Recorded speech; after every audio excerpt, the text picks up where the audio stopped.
Hello guys, welcome back to my YouTube channel. Guys आप देख रहे हैं जीएसएल इंडिया। और गाइज आज हम बात करने वाले हैं जीएसएल इंडिया पे भारतीय रिजर्व बैंक यानी कि आरबीआई की हिस्ट्री, स्ट्रक्चर और फंक्शंस के बारे में समझेंगे।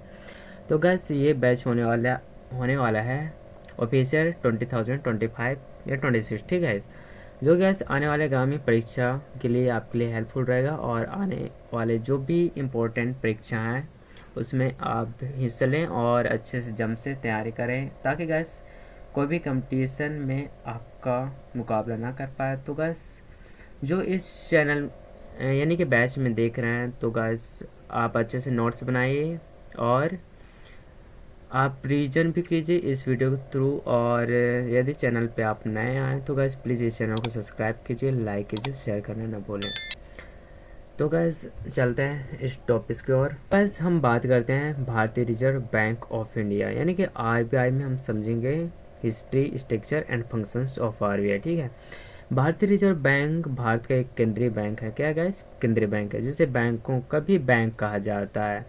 और गैस आप परीक्षाओं में तैयारी करते हैं तो गैस यानी कि बैंकिंग परीक्षाओं की जो तैयारी कर रहे हैं स्टूडेंट, वो आरबीआई की पूरी जानकारी होना आवश्यक है, क्योंकि गैस आरबीआई से संबंधित प्रश्न बैंकिंग परीक्षाओं में अवश्य पूछे जाते हैं। और गैस ये बैंकिंग जागरूकता की तैयारी के लिए भी आरबीआई को विस्तृत रूप से समझना बहुत आवश्यक है, ठीक है। इस माध्यम से हम आरबीआई के हर पहलुओं को भी कवर करेंगे, यानी कि सभी पहलुओं को। तो गैस हम सबसे पहले बात करते हैं आरबीआई की हिस्ट्री। तो गैस आरबीआई की हिस्ट्री क्या है समझते हैं। भारतीय रिजर्व बैंक की स्थापना 1935 में आरबीआई अधिनियम 1934 के तहत जॉन हिल्डन यंग कमीशन की सिफारिशों पर 1926 में की गई थी, ठीक है। और इसे भारतीय मुद्रा और वित्त रॉयल कमीशन भी कहा जाता है, जो कि देश का केंद्रीय बैंक है, ठीक है। और 1 जनवरी 1949 को इसे राष्ट्रीयकरण किया गया। तब से यह भारत सरकार के अंतर्गत कार्य करता है। और क्रम में यह भारतीय रिजर्व बैंक का एक केंद्रीय कार्यालय कलकत्ता में स्थापित किया गया था, लेकिन बाद में इसे स्थायी रूप से 1937 में मुंबई स्थानांतरित कर दिया गया, ठीक है। मैं इसका जो केंद्रीय कार्यालय का था पहले गैस कलकत्ता में इम्पोर्टेंट टॉपिक्स है, जो कि बाद में से 1937 में मुंबई में स्थानांतरित कर दिया गया, ठीक है। और गैस इसका राष्ट्रीयकरण कब हुआ था? 1 जनवरी 1949 को। और इसकी स्थापना के बारे में बात करें तो 1935 में 1934 अधिनियम के तहत हुआ था, ठीक है। उसमें से जॉन हिल्टन यंग कमीशन की सिफारिशों पर 1926 में की गई थी, ठीक है, इसके तहत हुआ था। वही गाइस बात करें इसकी फंक्शंस यानी कि आरबीआई की फंक्शंस क्या है, तो हम सबसे पहले इसका फंक्शंस होता है मुद्रा जारी करना, यानी कि भारतीय रिजर्व बैंक गवर्नर द्वारा हस्ताक्षरित करेंसी नोट, जिसमें बैंक नोट कहा जाता है, यानी कि जारी करने वाला एक प्राधिकारी है। यह 1 रुपए के नोट जिसे करेंसी नोट कहा जाता है, ये केंद्र सरकार द्वारा जारी करता है। इस पर वित्त सचिव का हस्ताक्षर होता है, ठीक है। 1 रुपए का नोट आपने देखे होंगे, 1 रुपए का नोट। मुद्रा के भंडारण को देश भर फैले करेंसी चेस्ट की सहायता से वितरित किया जाता है, ठीक है। यानी कि जितना भी देश भर में फैले करेंसी है, चेस्ट की सहायता से वितरित होता है। और अब समझते हैं सरकार का बैंक यानी कि गवर्नमेंट बैंकर क्या है, कि आरबीआई सरकार के व्यावसायिक लेन देन को संपादित करता है, ठीक है। और यह सार्वजनिक ऋण या प्रबंधन जो करता है, और आरबीआई की कोई कार्यालय नहीं है, ठीक है। वह एसबीआई या अन्य बैंक को अपना एजेंट नियुक्त करता है, और यह सरकार को अर्थोपाय अग्रिम प्रदान करता है। ये एजेंट के रूप में आरबीआई किसको यूज करता है? एसबीआई बैंक हो गया या अन्य बैंक जैसे को एक एजेंट के रूप में उसको नियुक्त करता है, और उसके थ्रू ये बैंक चलाता है, ठीक है। आरबीआई खुद का वो नहीं होता कार्यालय, ठीक है। बैंकों का बैंक यानी कि यह वाणिज्य बैंकों का जमाओं का एक भाग को सीआरआर के रूप में अपने पास रखता है, और ये बैंकों को वित्तीय सहायता प्रदान करके अंतिम ऋणात्मक के रूप में कार्य करता है, ठीक है। यह निर्यात पूर्ण यानी कि ऋण, पुनर्वित्त, चल निधि और समायोजन सुविधा और सीमांत स्थायी सुविधा प्रदान करता है। अब गाइस हम समझते हैं बैंकों के नियंत्रक क्या है। यानी कि कंट्रोलर ऑफ क्रेडिट। तो गैस किसी इकाई को जिसे भारत में बैंकिंग कारोबार या संचालन करना होता है तो आरबीआई से लाइसेंस प्राप्त करना पड़ता है। यानी कि जैसे कि हमको एग्जाम्पल लेते हैं, हमको यदि किसी कार को ड्राइविंग करना है तो हमें क्या लेना पड़ता है गैस, लाइसेंस, जिसके थ्रू हम फिर किसी भी प्रकार की कार हो या किसी प्रकार से फोर व्हीलर को हम यूज कर सकते हैं। किसके थ्रू गैस, लाइसेंस थ्रू।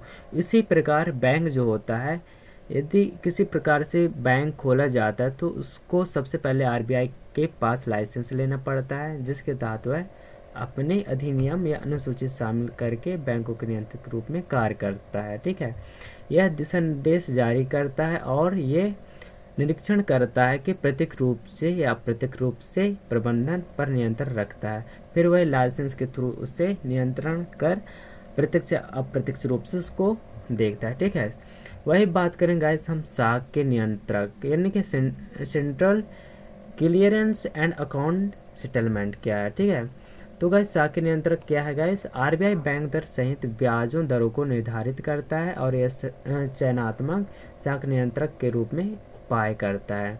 इस उद्देश्य के लिए आरबीआई विभिन्न उपकरण जैसे नकद आरक्षित अनुपात में परिवर्तन प्रतिभूतियों पर मार्जिन की व्यवस्था करके क्रेडिट दिशा निर्देश जारी करता है।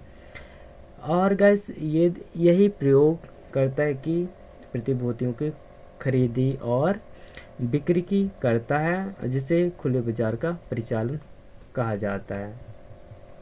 तो गैस ये मोस्ट इम्पोर्टेंट टॉपिक्स है एग्जाम के नज़र से देखें तो गैस। अब गैस बात करते हैं आरबीआई की स्ट्रक्चर क्या है। तो gas reserve bank of India यानी कि रिजर्व बैंक के मामले में केंद्रीय निदेश मंडल यानी कि सेंट्रल बोर्ड ऑफ डायरेक्टर्स एक विस्तृत पैनल द्वारा शासित होते हैं। ये बोर्ड के कुछ सदस्यों को भारतीय रिजर्व बैंक अधिनियम के अनुसार भारत सरकार द्वारा नियुक्त किया जाता है। उन्हें 4 साल की अवधि के लिए नियुक्त किया जाता है। किसे guys, central board of director को। ठीक है, वही जिसमें अभी डायरेक्टर का होना गाइस फुल टाइम के लिए राज्यपाल और 4 से अधिक उप राज्यपाल नहीं होते। ठीक है, 4 से अधिक उप राज्यपाल नहीं होते, राज्यपाल एक ही होता है बट 4 से अधिक उप राज्यपाल नहीं होता। जिसमें अभी प्रेजेंट में कौन कौन है गाइस, करेंटली कौन कौन है देखा जाए तो शक्तिकांत दास जो कि गवर्नर है, श्री डॉक्टर एमडी पत्रा ये डिप्टी गवर्नर है, और एम के जैन यह डिप्टी गवर्नर, और ये है कनुंगो डिप्टी गवर्नर। तो ये गाइस 4 प्रकार से अभी करंटली है फुल टाइम के लिए, जो कि राज्यपाल और 4 उपराज्यपाल हैं। ठीक है, उसमें हम गाइस समझते हैं सब सिटी ऑफ आरबीआई यानी कि उस टाइम पे यानी कि फुल हम इसको देखें DICG का फुल फॉर्म क्या होता है guys, deposit insurance and credit guarantee corporation of India. ठीक है, इसका फुल फॉर्म है। और BRBNMPL इन इसका फुल फॉर्म है गाइस भारतीय रिजर्व बैंक नोट मुद्रा प्राइवेट लिमिटेड। गाइस इसको आप नोट कर लीजिए, आप इसको deposit insurance and currency guarantee corporation of India. ठीक है, इसका फुल फॉर्म आप इसको शॉर्ट में आप याद कर लीजिए, यानी कि आप नोट्स कॉपी में तैयार कीजिए। ठीक है, जो कि गाइस आने वाले परीक्षाओं में पूछे जाएंगे और बहुत सारे एग्जाम में पूछे जाते हैं शॉर्ट, जो कि आपको फुल फॉर्म जानना ज़रूरी है। अब गाइस हम समझते हैं कि इन्हों में से सब्सिडियरीज ऑफ आरबीआई यानी कि इसकी अधिनियम क्या क्या है, भारत रिजर्व बैंक द्वारा प्रकाशित अधिनियम क्या क्या है समझते हैं। तो गाइस यहाँ पे भारतीय रिजर्व बैंक अधिनियम 1934 के तहत क्या किया गया था गाइस, भारतीय रिजर्व बैंक की राष्ट्रीयकरण हुआ 1935 में। ठीक है, 1934 के किस में गाइस 35 में हुआ था, 1 अप्रैल 1935 को। ठीक है, याद रख लीजिए। लोक ऋण अधिनियम 1944, सरकारी प्रतिभूति अधिनियम 2006 और सरकार प्रतिभूति विनिमय ये 2007, बैंकिंग विनिमय अधिनियम 1949।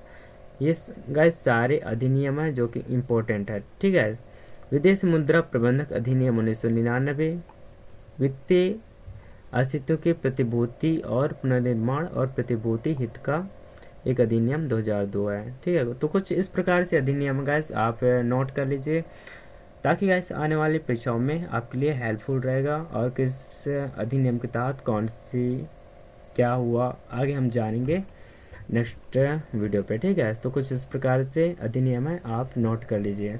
आप वीडियो को पॉज कीजिए और नोट कर लीजिए, क्योंकि गाइस मैंने चाहा था कि आपका वीडियो तो चलो आप देख रहे हैं, बट मैंने चाहता कि आपका टाइम वेस्ट हो, इसलिए गाइस आप वीडियो को पॉज कीजिए और आप पे नोट तैयार कीजिए। ठीक है, तो कुछ इस प्रकार से नोट्स हैं।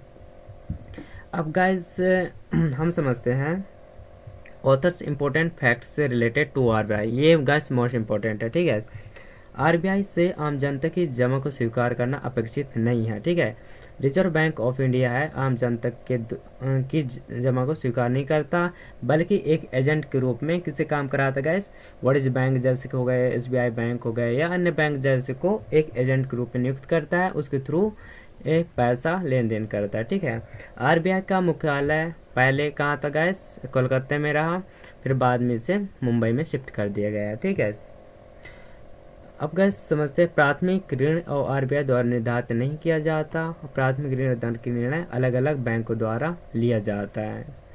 आरबीआई निम्नलिखित दरों का निर्धारित करता है: बैंक दर, पुनर्खरीद दर और आरक्षित पुनर्खरीद दर और नगद आरक्षित अनुपात, जिसके थ्रू फिर एजेंट के रूप में यानी कि बैंकों के रूप में रेपो दर या रिवर्स रेपो दर इसके थ्रू होता है। ठीक है, आरबीआई के द्वारा। आरबीआई हिल्टन यंग कमीशन सिफारिश पर बनाया गया था। ठीक है, मोस्ट इंपोर्टेंट टॉपिक वही समझते हैं। आरबीआई की मात्रात्मक साधन है बैंक नीति दर, नगद आरक्षित अनुपात और संविधिक तरलता अनुपात।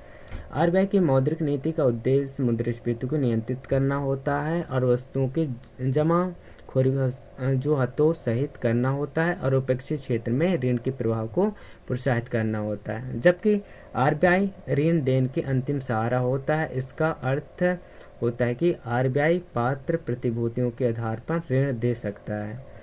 भारत सरकार सिक्कों का संख्या निर्धारित करता है और वर्तमान में मुद्रा को लागू की गई जाने वाली प्रक्रिया में न्यूनतम आरक्षित प्रक्रिया है।